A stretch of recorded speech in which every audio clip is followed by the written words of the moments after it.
us remember getting into staring contests as kids with our friends and family. How long did it take for y'all to kind of burst out into laughter? All right. Not long. Yeah, right? Now I want y'all to shift that thought for a second. Imagine getting into a staring contest with a complete stranger. Would y'all have the same kind of reactions? Most of us would probably feel a little bit awkward. You see, eye contact, it has an inherent way to connect us in an intimate way. So there is a lot of unspoken words through eye contact. By the end of this speech, I want y'all to have an understanding of how it's developed from early on in infancy all the way into adulthood.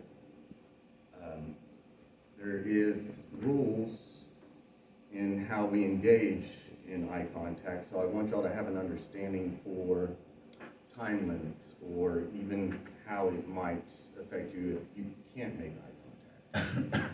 And then I also want to go over other body languages that kind of work synonymously, like hand gestures.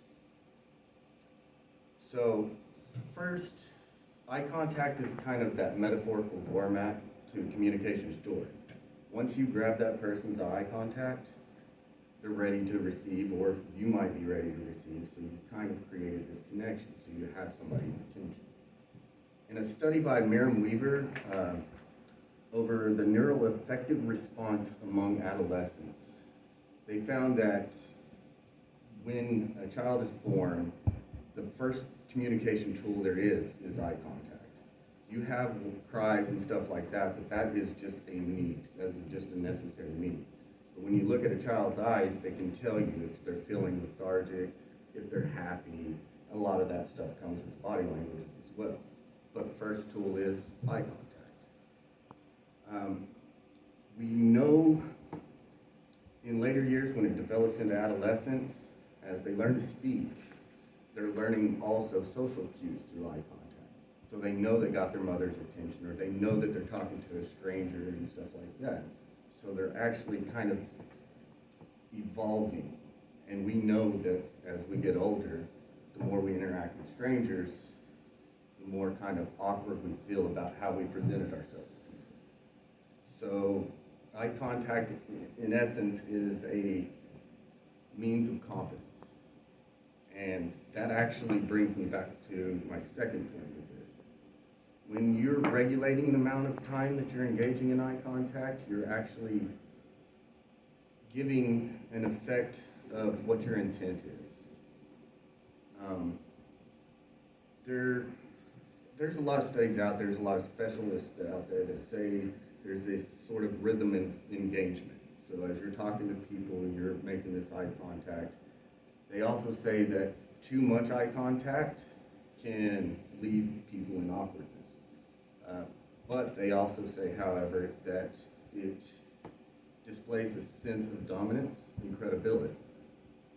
On the other side of that is little to no eye contact kind of shows a lack of that confidence. And it even kind of gives off the vibe that maybe you could be swayed even in your own opinions. So in light of that, you need to read the room, kind of find a rhythm, afford as many eye contacts as you can. And a general rule of thumb is about 1 to 3 seconds or to the end of a sentence. Let's talk about body language now. Eye contact works kind of synonymously with hand gestures, smiles, wrinkles within the face in general. So when somebody is smiling at you, you notice the wrinkles in the eyes. But if somebody's very intense, the wrinkles go to the forehead. When you get out there and you start moving your hands around, it's also kind of putting that exclamation point on things. It makes mute points more elaborate. So if you get too crazy with the hand gestures, you can actually lose the attention of the audience. So it's very important to make sure that you kind of weigh everything out. Look in the mirror, see how you present yourself to people. Get that understanding, nobody's really judging you. They're really not. They're just as uncomfortable as you are when you get into these scenarios. So, in conclusion, we see that there's this unspoken importance about eye contact. The social exchanges are necessary for anybody. That's just kind of what this life is about. We know that it promotes growth, it promotes that confidence, and it actually promotes an interconnectedness to people. Those emotions represent kind of a persona that is read through your eyes. And in the same sense, eye contact, kind of in its most primal form, harnesses those passions of evoking those emotions. Being aware of this body language will most certainly give you an edge if you utilize it correctly. It works great in the professional fields, and it's necessary. So, next time you decide to make eye contact, know that when you see eye to eye, you're creating a tunnel from mind to mind. Thank you.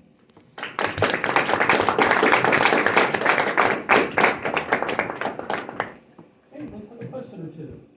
Yes.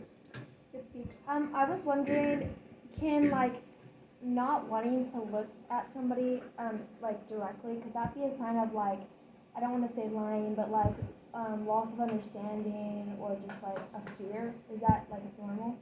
It actually is. There's a lot of psychological studies in how eye contact works with people.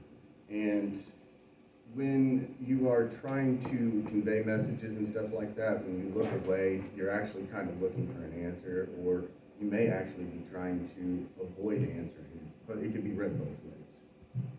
So.